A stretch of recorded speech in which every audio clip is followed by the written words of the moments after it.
Thank y'all very much for being here with me tonight. This is my third group speech, and I want to thank Michael for introducing my part of the speech. I agree, as far as his part goes, I agree that there are many public schooling issues that have gotten increasingly worse over time. My section is the first section in Monroe's sequence, and it's the section for need. And so our topic is the benefits of homeschooling. So my part and my stance is basically that I'm going to tell you some negative benefits of public schooling, so that you'll be leaning more towards homeschooling. So among many of the issues of public schooling, one of the major concerns nowadays is standardized testing. And so basically, with my sister, she's a 6th grade English language arts teacher, and she was saying today, whenever I talked to her, she gave me a really great quote. She said, "The goals of educators are most often not achieved due to the goals of state legislation. Standardized testing does not give a valid representation of our students. The state believes that these tests are effective measures for producing student data, and that is simply not true."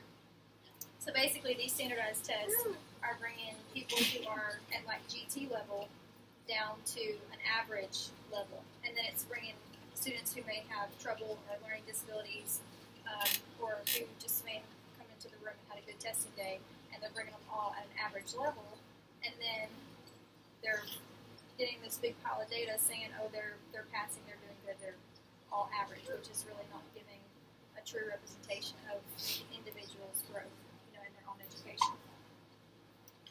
This should raise concern for parents, because the students are being put under immense pressure whenever these tests come. They get so stressed when they get there, they start crying, they're just, all they hear is a pass or fail, and so it just puts so much pressure on them to perform at what the state thinks the standard is.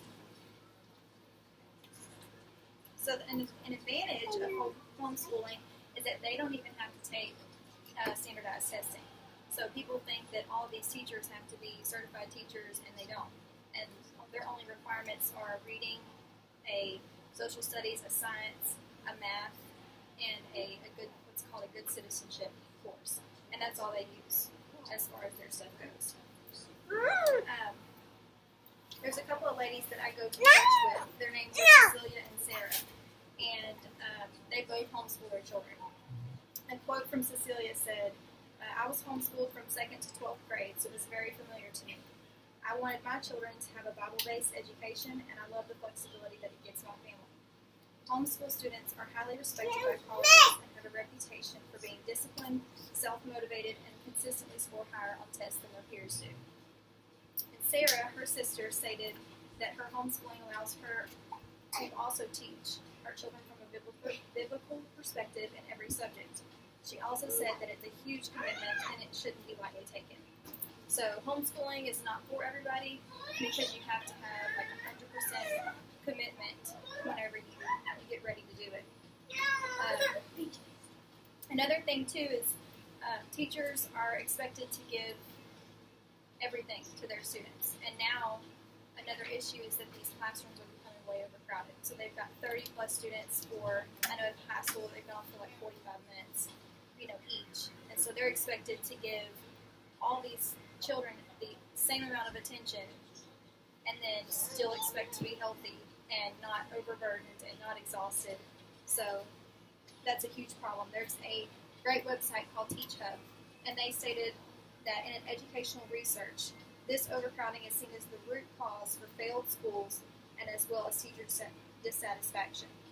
Not to mention they become completely exhausted and overworked. So that's my stance on the need for homeschooling and how public schooling is, there's a lot of negatives, that people don't really consider whenever they get ready to enroll their children. So next is going to be Heather. She's taken on the second part of the need section, and she's going to speak about bullying and also some other